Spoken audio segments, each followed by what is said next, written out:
Hey, you guys. Hey, everyone. Welcome back to my channel. Welcome if you're new here. We're going to be talking about Teen Mom star Catelynn Baltierra. As we all know, she was on the first series of 16 and Pregnant, which turned into Teen Mom OG. She was one of the original girls from 16 and Pregnant. She had her daughter Carly, and she decided to take the route of adoption. Years later, Carly is almost 16 years old, and Caitlin and Tyler went into what they thought would be an open adoption. That was their request, was to have an open adoption with the people, Brandon and Teresa, that adopted their daughter Carly. Their request was an open adoption. However, 16 years into it, the adoption has closed. And over the past year or so, there's been a lot going on in the media. There's been a lot going on as far as Caitlin and Tyler speaking out about how they feel. Uh, the ways that they have felt over the years when things happened that they were not expecting to happen, when Carly's parents, Brandon and Teresa, set boundaries. Don't post pictures, don't do this, we're not going to do our annual meeting, our annual visit. For a long time it was like they would maybe express a little bit on the show but not too much. However, after Brandon and Teresa closed the adoption, Caitlin and Tyler really started speaking out and putting their feelings out there, which has led them to a ton of backlash. They have received a lot of backlash for that. A lot of people saying, you need to be quiet, don't talk about this. Well, on last night's episode of Teen Mom The Next Chapter, Caitlin sat down with Maci at the bar where Maci had a fireball on the rocks. I'm not a drinker, but I don't know. I thought like fireball was something that you took a shot of. But Maci is she's got her PhD in drinking. You know what I'm saying? She's been drinking since she was a toddler. So maybe when you drink that much, fireball is definitely something that you don't have to just throw it back as a shot anymore. You can sip on it. Either way, her and Maci sat down at the bar and Maci asked her, like, how are you doing? They were filming for the anniversary of the show. It was the 16-year anniversary for the show.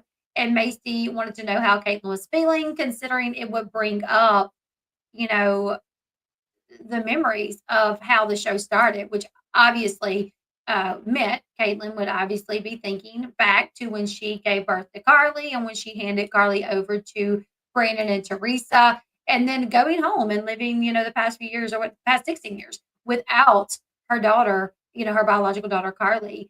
So Macy, thought about that, thought about like, this has got to bring up some memories, some feelings for you. How are you doing?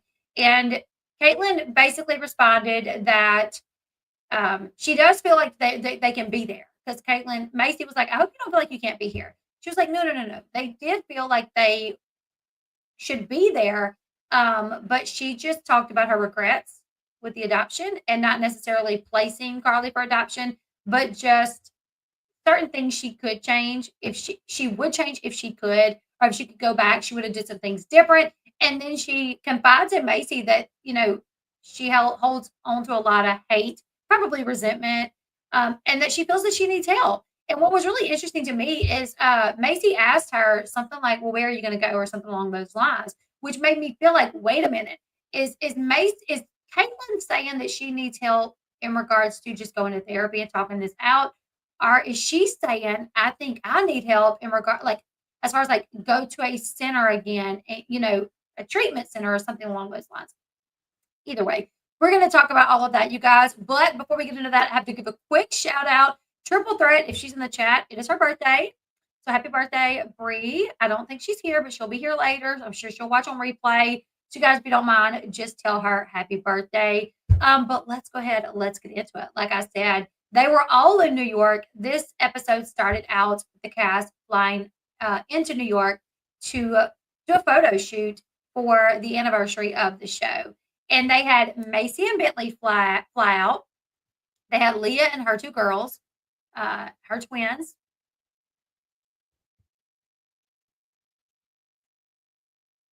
Wait, I missed the comment. Somebody said Mama Sue Elle was joking about that. I don't see what Mama Sue said. I don't see Mama Sue at all. That's weird. Did a comment? Okay. I was joking about Maci drinking from the time she was a toddler. That was definitely a joke. Sorry. she's just been drinking definitely since she was on 16 and pregnant. I mean, well, right after she had Bentley. We are still live, Kelly. So it was Maci and Bentley, Leah and her twins, Maci, Catelynn and Tyler, and who else? Gary and Leah. Amber was not there. Macy's significant other, Taylor, he did not go. So it was just like the main cast members without Amber. Farrah, obviously she's on all the shows, so she didn't go. But it was like the original OGs, except Leah. Leah was not one of the OGs. She was on the second installment, like the second season of 16 and Pregnant, and she was on Teen Mom 2. However, she was moved to Teen Mom OG. She was moved to Teen Mom OG and then moved to Teen Mom the next chapter. And because her girls were 15 and they would be turning 16, later on, they decided to go ahead and bring them out. So that's who it was that all flew out. They, I think it seemed like they stayed in the same like B&B, which brought on some interesting conversations. I actually liked this episode where they all sat around kind of talking about their life and how things were going. It would have been so great if like Chelsea Aubrey, Farrah Sophia, which probably nobody would have got along with Farrah. Nobody would have wanted to room with her. But Amber was definitely not there. And they flew in. They all hung out that night, with the exception of Leah and her twins. They got held up by weather. But the next day, they went for their photo shoot. The kids kind of hung out. The adults, they hung out and then went to dinner later on. And actually, it was the night that they flew in. The night that they flew in, they all sat in the living room chatting. But then they decided to go ahead and like call it a night. And at that point, Catelynn and Maci decided to go to the bar and have a drink. And that's when this conversation happened. So we'll go ahead and we'll watch the clip. I did make a few edits just to try to make sure it constitutes fair use and Viacom or Paramount will not give me for copyright. But here is Catelynn having this discussion with Maci, where she just talks about, her feelings and feeling like maybe she needs help. You guys go ahead and take a listen. Oh, and let me know if you can hear it. How are you doing? I can't imagine what like this weekend, this trip might bring up, especially considering it's just kind of a mini replay of like our first 16 and pregnant reunion, and y'all were the one whose child was not with them. And then coming here for this is the same thing. I don't want y'all to have that I hope y'all don't feel out of place. Because no, I get asked a lot, like even more recently, like, do you regret your decision? And like, I don't regret my decision, but I regret not picking a family in Michigan. I regret not picking a family that wanted a completely open adoption. I regret not hiring a lawyer to help me understand what I'm signing up for. Didn't know any better though. Yeah, but all the adults should have helped me. They should have. I feel like honestly, to be quite honest, I feel like if Catelynn was to say, I regret placing her with Brandon and Teresa because they cut the adoption, obviously that's going to hurt Carly, for Carly to hear that eventually. But it could hurt Carly even hear her say this. But I do think as a bio parent, I'm sure you're going to have regrets. Should you not voice them, in order to not hurt your biological daughter if she was to hear it later on down the line? Because I'm not adopted, so I don't know, but I'm trying to put myself in that position. If I was adopted and I hear my biological mama say, like, oh, I had these regrets. I wish I would have placed her with a family in Michigan. I wish I would have placed, I know what that would mean. Like, oh, she means she wish she would have placed me with somebody different. So, I wonder if that would hurt Carly's feelings to hear that. Doesn't mean that Catelynn cannot express her feelings. I've said this a million times. I feel like everybody has a right to tell their story, but I do feel like when it comes to the point to where maybe you're hurting your kids' feelings, embarrassing them, that's when you're afraid. Maybe you talk about your feelings in therapy or maybe say them off camera, but don't put it out publicly just to make sure, your kids don't run across it, your biological child don't come across it and hear it and, it affect them, offend them, bother them, hurt them. But let's go ahead, let's listen. I don't think those regrets are anything uncommon. I feel like probably a lot of bio parents that place their child for adoption take the route of open adoption and then it is later closed by the adoptive parents.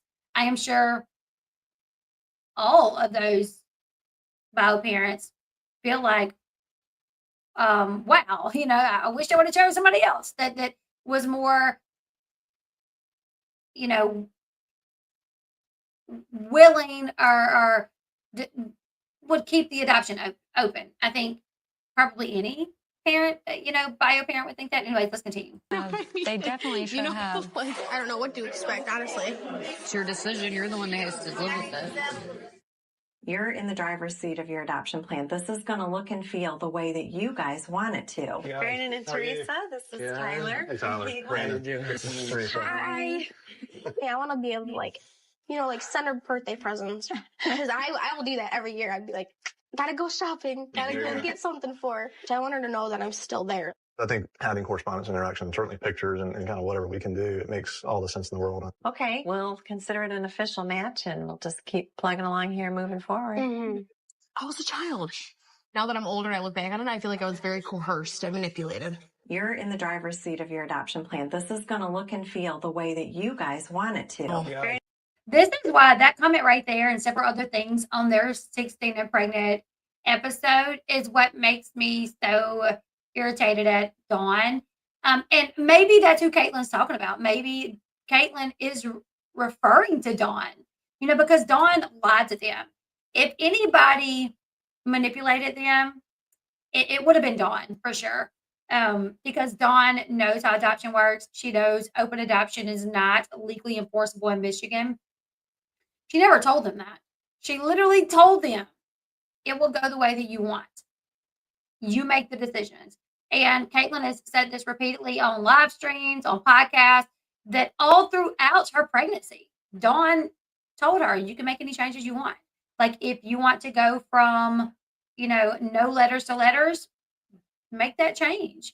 If you want to go from visits, from no visits to visits, you can make that change. Dawn had them believing that whatever they said they wanted to happen for the next 18 years with Carly, that's how it would happen. If they wanted open, it would have to be open for 18 years. That Brandon and Teresa could not close the adoption. So maybe that's like one of the people that she's referring to when she says, the adults should have stepped in or should have helped us or whatever, because Dawn definitely lied to them.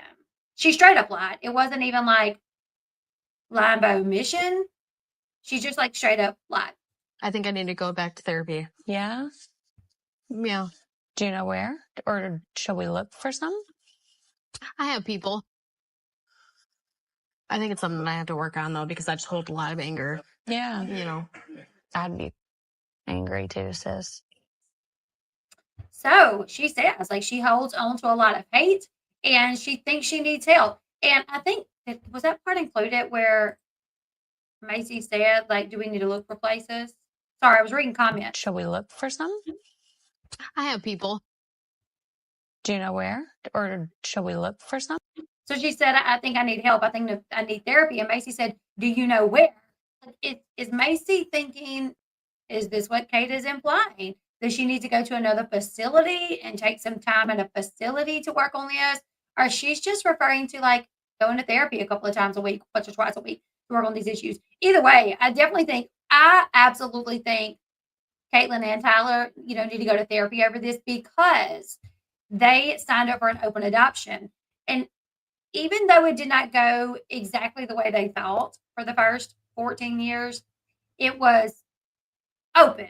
They could send letters, they could send gifts, they could, they had their annual visits, maybe not every year, but every other year or so. Well, now it's completely closed. They cannot send gifts, they cannot call, they cannot text, they cannot see her. It is completely closed. So, and that's happened in the past, 8 months or so, maybe a year. So I definitely think that alone, they need to, go to therapy, have someone to talk to, and let their feelings out. Because, what do we always, a lot of people do this. When they have strong feelings about something, they take to Facebook, they take to Instagram, and they put those feelings out there. Unfortunately, that's not the best place for them to put their feelings out there because it could affect Carly. Carly could later on see this down the line. But I just thought that was interesting. It definitely makes me wonder what she's referring to when she says she needs therapy. Is she talking about like inpatient again or just therapy to go every other week? I think, yeah, Dawn is employed by the adoption agency. Dawn is going to tell them what they want to hear. She's not, unfortunately, some people don't have morals. Morally, even if I worked for an adoption agency, even if I worked for the agency, morally, I could not make two 16-year-olds believe that if they wrote on this paper they wanted open adoption, and then that's what they would get. I could not morally do that. I couldn't do it. There's no way I could sit down and tell two 16-year-olds, oh, well, this adoption is going to go the way that you want. You'll be able to see her if you want. You'll be able to send her gifts if you want. You'll be able to, whatever contact and communication you want is what you can do. So I know, y'all can't bring this baby home. Y'all cannot afford this baby. Y'all cannot, it's just not a good situation at your house. No, y'all can't do that. And I'm sure y'all probably don't want to take the other route of terminating the pregnancy. So place it with a couple that's okay with open adoption. And then you'll have both. You'll have both. Well, the very first, when did she tell them it could be closed at any time? After the adoption. That's when she told them it could be closed at any time, after they went through with the process. If you watch, thank you, babe. If you watch their episode, and Catelynn and Tyler has said this, that they did not know that it could be closed until later. That's when they found out. So, no, if you literally watch it, go back and watch their 16 and pregnant whole episode, because I have. I've watched it so many times. And Dawn literally made them think, oh, you don't want to, take this route, but you can't raise the baby. Well, take the route of, bearing no burden of financial responsibility or not, you don't have to bring the baby home, raise the baby, but you still get to have some sort of relationship with the baby. You still get to know, how the baby's doing. You still get to see pictures. You still get to see the baby every once in a while.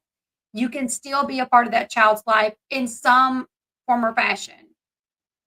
If that's what you want, you can do that. Where does she say this?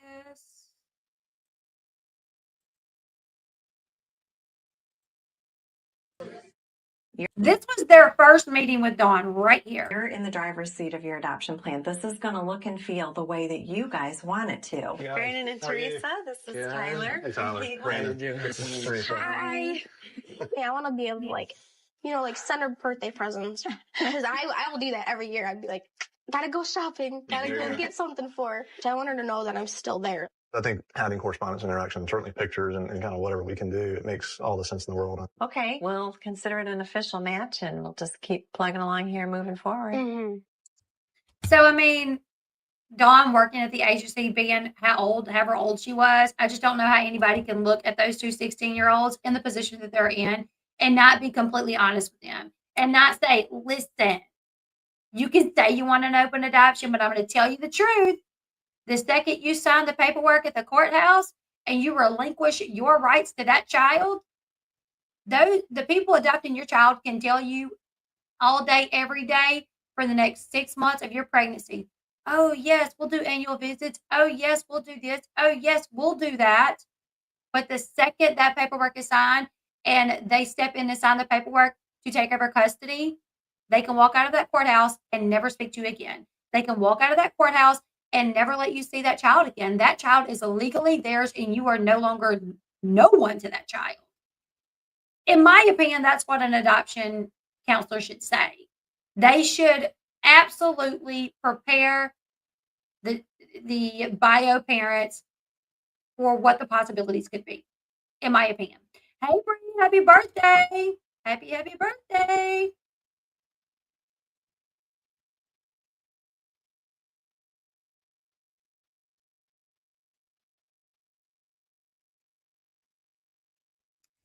Like says, just because you left out the terms and condition, like a bad medicine, and that gives y'all all the side effects really fast, so you don't understand them, doesn't mean Dawn lied. When you tell two 16-year-olds the first time they visit an adoption agency, when they're telling you, well, I want to be able to send gifts and I want to be able to send letters and when they're saying, hey, it's going to go the way you want it to. It's going to look and go and feel the way you want it to. That's a lie. If Catelynn and Tyler, I'm sure they would sit here and tell you this adoption has not went the way we want it to. It has not felt the way we want to. That is a lie. She didn't have to, like, that alone, that one statement alone is a lie. She's talking to two 16-year-olds. How is it not a lie? That statement alone, like, yeah, she should have said all that other stuff, but saying that one statement, telling them that it would go the way they wanted to, is not true. Open adoption is not legally enforceable in their state. In the state of Michigan, not legally enforceable. Dawn never told them that until after the adoption happened. At that point, it was too late.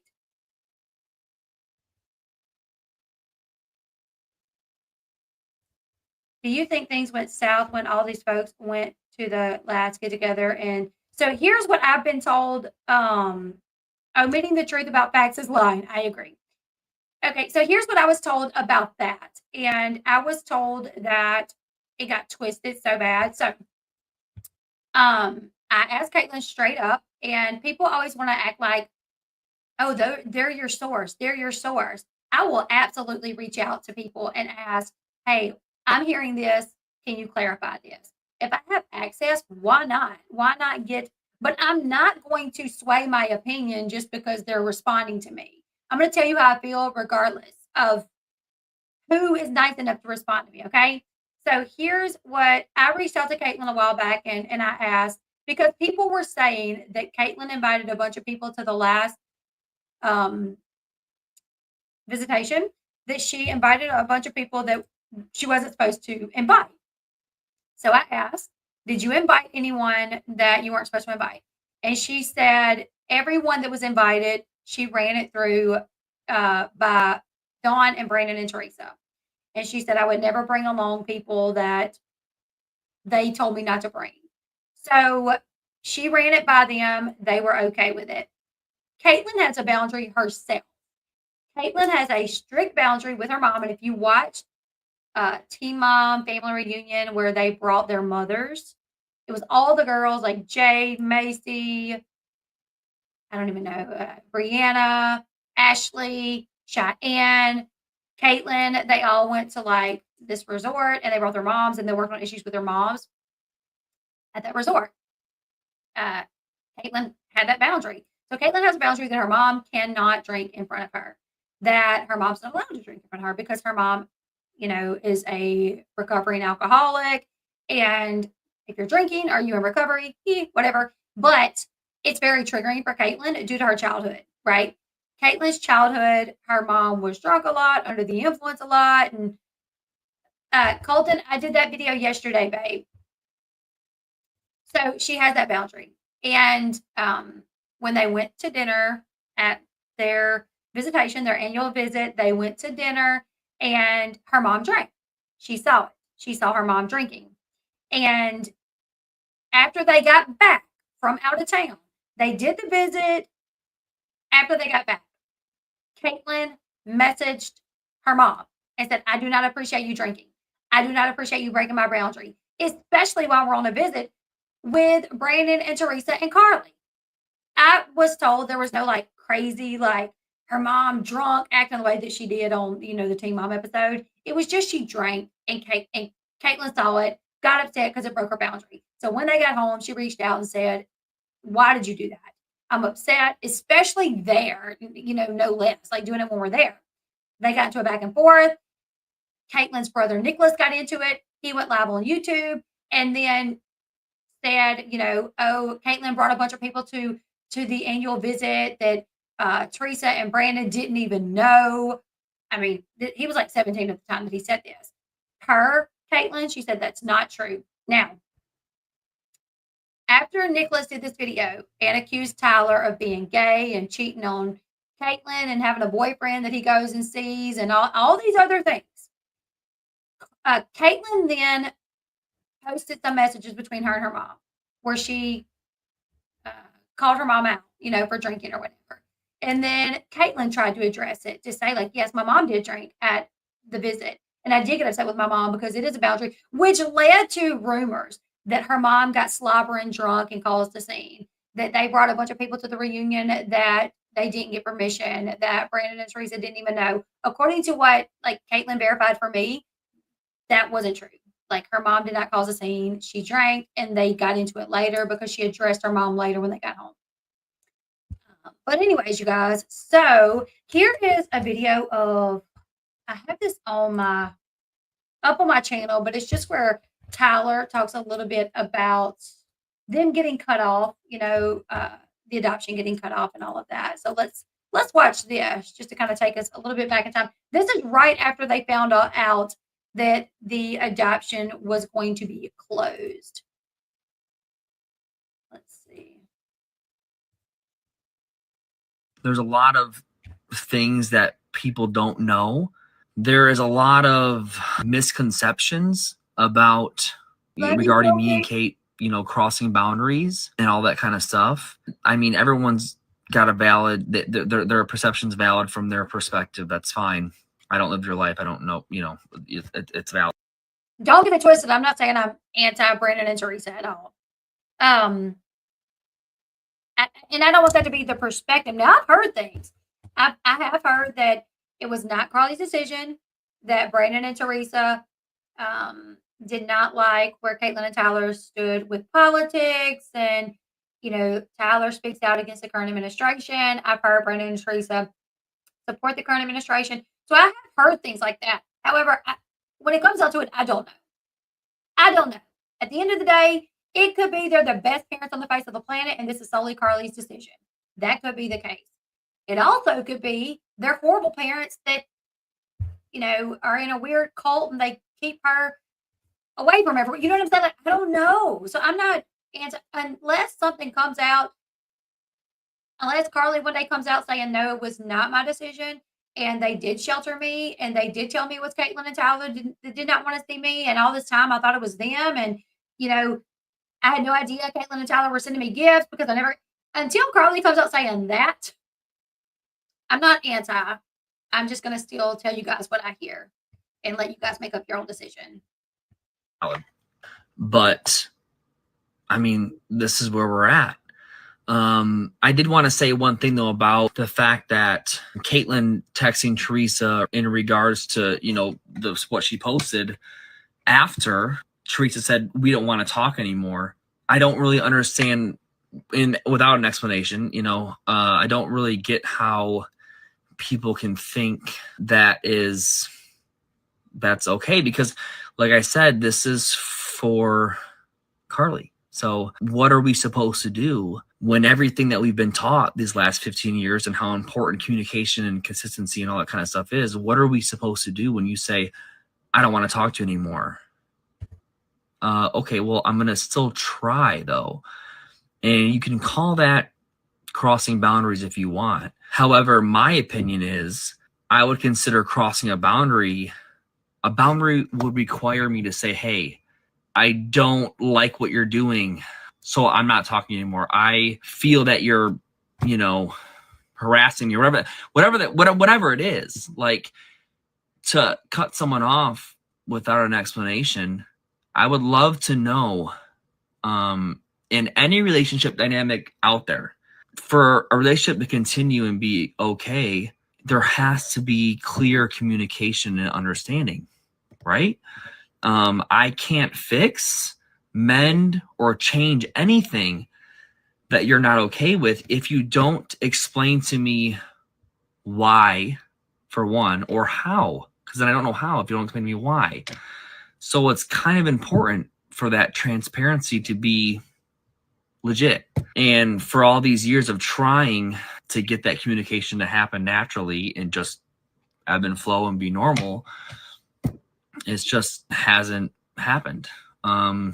Which, you know, I think anyone who knows or has been in our situation can understand. It's almost like saying, I'm mad at you. And you're like, oh my God, really? You're mad? You hurt me. Oh, I hurt you. How did I hurt you? And you go, doesn't matter. It's like, wait a minute. Like, you know, like you have to communicate. And you have to communicate with authenticity, or else every relationship you ever have is doomed. If I went around believing people could just read my mind and do the things that I expect them to do, I'm going to be super lonely. Like, you have to communicate. And it's funny because I will say the clear communication and clarification would have stopped all of this. None of this would be necessary if we had that information. We wouldn't have to be doing any of this explanation or, sharing anything, because you explained to us clearly, like an adult. Adults, we talk, right? We hear each other out. We explain our situation. We express our wants. And I think Teresa just saying, I don't want to talk to you anymore, is childish. I believe this. And yeah, maybe some people may say it's childish for us to, continue to try. I don't agree with that. Because I don't care if it was any of my children. Will always try. I will always try. I don't care at all if I will always try. I'm a father, and I will always try, and I will keep trying until you say you're harming me, until you explain to me, you know what I mean? Like, that's where I'm at. Like, you have to explain. And until you get an explanation, what am I supposed to do? Give up and just hope and pray that, she comes and finds me one day? Well, that's what I'm preparing for. That's why we're doing this. That's why I'm sharing my story. That's why I'm using the platform. So when she does get her own desire and freedom to seek information and get access, she'll have it. I'll be right here. Here I am. So yeah, this is where we're at. I don't say all of this without thinking of Brian and Teresa. Like I said, I can't imagine the loss that comes with not being able to have your biological child. I can't imagine what it's like to have to go the adoption route to become a parent and live that lifelong dream of yours to be a parent. I can't imagine what that's like. However, if that's what you have to do to become a parent, then I think you have a duty to learn and educate yourself and do your research about what's beneficial for that adoptee, from that adopted child. It is your duty. And I don't think it makes sense to deny that child access because you think otherwise. It doesn't matter what you think. It's the adopted child. It's like you refusing to try to understand how they feel and what's important to them and what's the data shows and what the statistics are about adoption or adopted children and what they have to go through. That's negligent. That's negligent on your part. That's not okay. And I only hope and pray that Brandon and Teresa have done that research. I hope they have done that data collection. I hope they have gone that far into it. And maybe, put your belief system aside. Our morality and ethics and values are allowed to change as we grow and learn and understand things on a deeper level. They're allowed to change. So to be so closed-minded and just narrow-minded viewpoint is a disservice to the child, period. That's how I feel. So I don't believe that they owe us an explanation. But he's always said that. So that's However, I know what it takes to navigate difficult family dynamics and relationships. And what it takes is clear communication and transparency. That's what makes it. That's what builds the bond. That's what builds the trust. That's what creates the connection in the first place. So no, you don't owe us an explanation, but you're doing a disservice by not giving one. I mean, you're not helping to have a relationship with me and Kate that you say you want or whatever. So it's just, it doesn't make sense to me. And like I said, there are two scenarios. One is Carly wants nothing to do with us, right? Which is a possibility. I think it's highly unlikely based off of the information I've gotten, but that's a possibility, right? And I almost wish, I don't wish that was I don't wish that was a reality. I wish it would be easier. It'd be easier. It'd be a lot less or a lot more smooth operating this going forward if it was Carly's decision. Because if they said, hey, listen, Tyler, and Catelynn, Carly wants space, she's being affected negatively by having this access to you. Boom. I'd be like, oh, wow. I mean, am I sad? Of course. Am I hurt? honestly, Teresa, it's weird. Like so I do this for a living and I have random people reach out to me, right? Like I cover, Ryan. Sorry, I'm eating, you guys. I have not ate for a while. I've been in my office working and my husband just brought me food and I'm starving. So I'm like trying to chow down. I cover Ryan, Mackenzie, Maci, all that. Well, now I talk to several people that know them. People that will call me and be like, hey, they had court, they had the court today. Like, you need to check the documents. You know what I'm saying? People that know all of them. Like, and I do this for a living. So this is his biological daughter. So, like, I had somebody reach out to me, that said they know them. And they was like, I can prove it to you because I know X, Y, and Z. Sent me pictures of her. This was before pictures came out. This was somewhat, it was about a month before pictures of Carly came out. I had someone reach out to me and they were like, I know her, know the parents. I can, here's pictures to prove. I can verify, things. And I was like, well, heck, I don't know those things. I can't, you could tell me a phone number, but I can't tell you if it's theirs because I don't know them.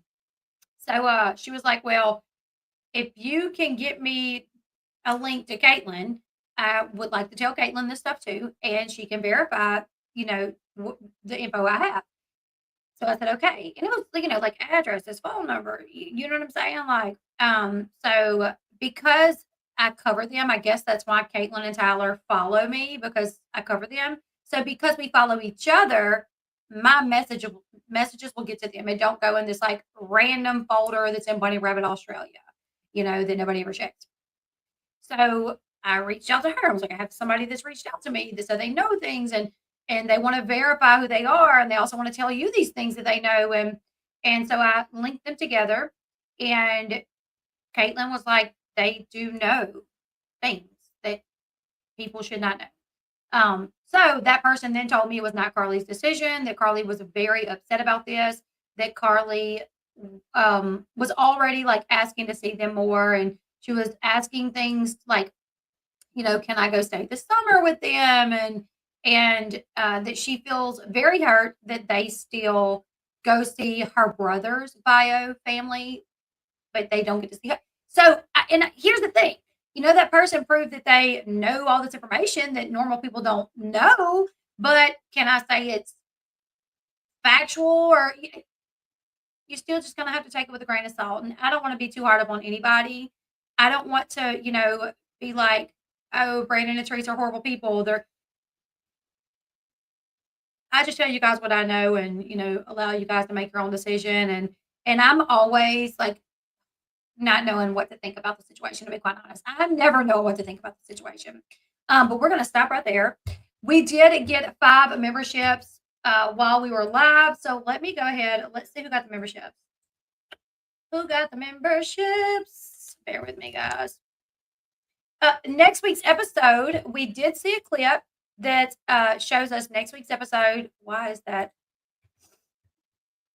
It's not working. Can you guys tell me who got the memberships? Because I can't pull it up for some reason. Oh, never mind. There it is. There it is. Ruth, Jackie, Rocca, Lace and Chains, and Kay Alford got the memberships. It was gifted by Triple Threat, my mod Bree. You guys, she is great. Today's her birthday, too. So on her birthday, she's gifted memberships. That's crazy. So thank you so much, Bree. But yeah. Even if it's not her decision without BNT explaining why they're making the decision, I can't say who's right. It's so hard to know. It's just so hard to know. And earlier when I said something about like it could be that they're the greatest parents on the face of the planet and this is her decision, or it could be that they're horrible parents and they're in a cult and I'm not saying they are, it's just you hear of these families where everything. I mean, I used to watch the Duggars when I was young and I thought, oh my God, like they're such a cool little family. I love that they're religious. Like I love that they have a relationship with God. And I love that they're putting that out there for the world to see. And they're letting the world, know that like it's okay to be a Christian. And I love the little side hugs. And I love that like they can't go out on a date unless they got a chaperone. Like I love that. And then all the secrets in their closet, so just because something looks one way, it doesn't mean that it's always that way, but then it could look that way and it could absolutely be that way. Seventh heaven. I mean, the daddy who was a preacher on the show turned out to be, so anyways, I just, the way people dismiss an adoptive parent's right to choose what's best for their kids versus bio parent. See, random chick, I think it's like, I've always thought it was kind of the opposite. Like, because I was like, dude, the second Catelynn and Tyler started saying they weren't happy, the whole world did turn against them. So should they not be able to say how they actually feel? You got to think of how it affects the kid. And at that point, I think it could potentially upset the kid. So I probably wouldn't say anything. I do think Catelynn and Tyler need to use their platform to educate people on adoption because up until this all happened, I had no idea that open adoption was not legally enforceable in most states. I thought if you signed the paperwork for an open adoption, that is what you got, and it did not matter at all. You got open adoption. So I think they do need to bring awareness to things like that.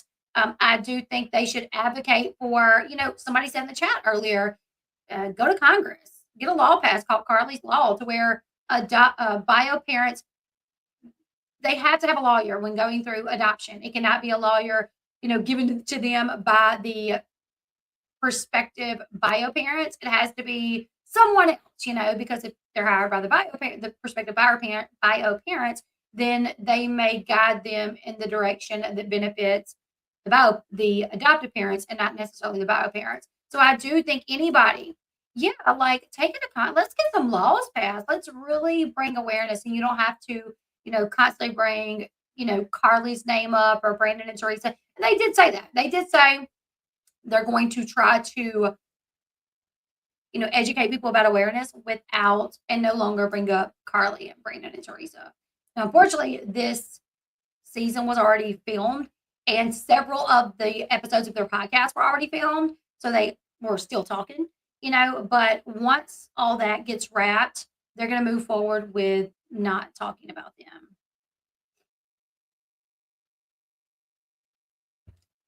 If Brandon and Teresa were so religious and pro-life, they should be supportive of allowing that rule, at least some more adoptions. I never watched Plathville, but I've heard a lot about it. I think Kate and Ty talking to Leah was very eye-opening. Yes, I love that. I love that. And I think that, they needed to hear Leah say, like, having my mom not be there and only seeing her once every 9 months and her hugging me and acting like everything's okay. I did wonder, like, if they, Kate heard it. Did she think, oh, I wonder if that's how Carly feels? Is that how Carly feels? We don't know. Could it be that Carly's like, gotten to the point to where she's like, I see them once a year, every other year, and they hug me and they act like everything's okay, but it's not okay. I'm hurting. I don't know, hard to say. But I was told that she was big time, like loved Catelynn and Tyler. She started referring to Catelynn and Tyler's other children as her sisters, and that she really wanted to have more of a relationship with all of them, and that Brandon and Teresa did not like Catelynn and Tyler's politics, and Brandon and Teresa's religious. They are a lot of faith in God, whereas I don't think Catelynn and Tyler believe in God the way they do. Um, so I was told it was based off a lot of that, and that they were scared that Carly would want Catelynn and Tyler versus them. Anyways, you guys, this video right here, it's up on my YouTube channel still. What's it called? And you can watch it. It's literally like an hour long. Now, this was, well, I'm not talking about regret. You can't legislate regret. I'm just saying, like, get laws passed where they have to have a lawyer. If you are going to go through the route of adoption, you have to have a lawyer that will explain things to you and make sure you know what you're signing up for. So it's called Teen Mom Tyler Baltierra reveals all in Instagram adoption and Q&A. They shut us out. Tell us why. And this was 7 months ago. So I will link it in the description box if you guys want to go check it out. Like I said, it's like an hour long. But you guys leave me your thoughts in the comment section below.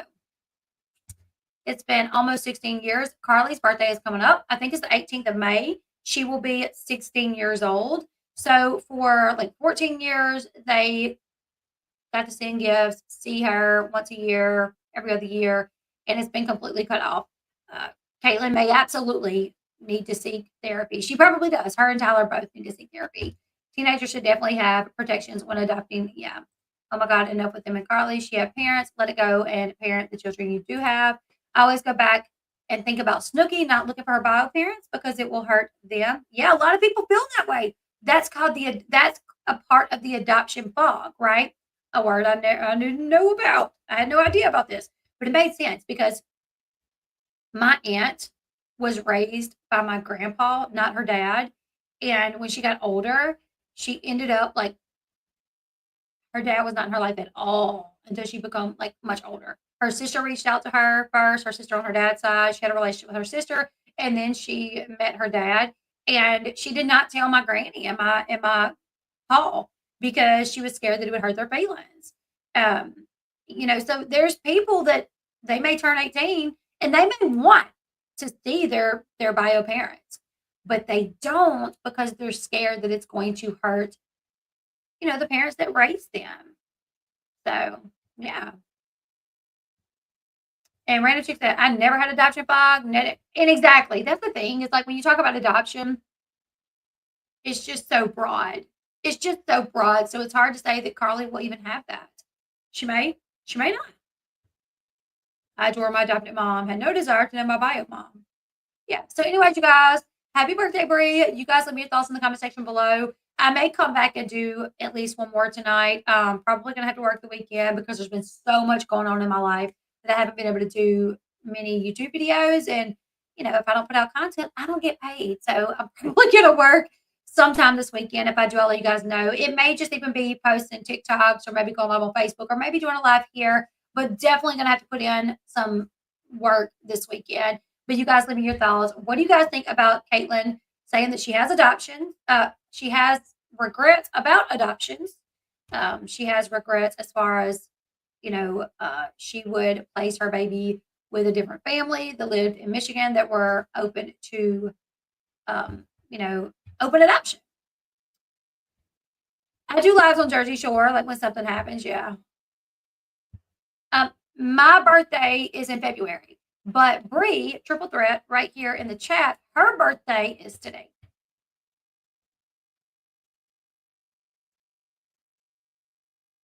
I am going to watch the Honey Boo Boo Lifetime movie, yes. Anyways, you guys, like this video on your way out, and I will see y'all later. Bye, guys.